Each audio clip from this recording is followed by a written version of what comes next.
Здравейте!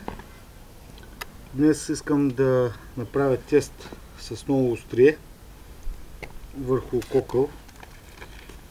Преди това искам да погледнем за режещи способности на острието.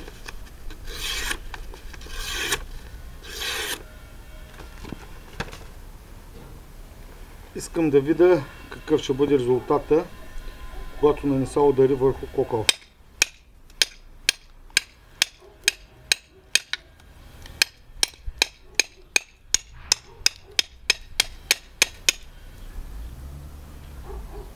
Може би се виждат пораженията тук.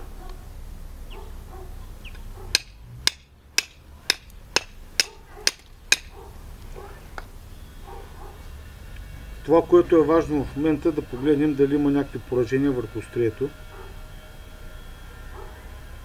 и дали това ще е оказало нещо на режещи способности на ножа.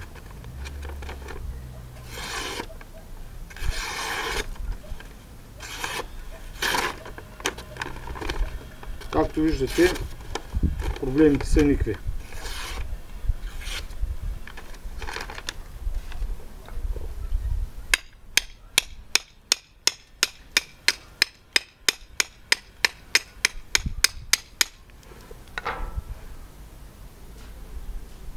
Ето виждате.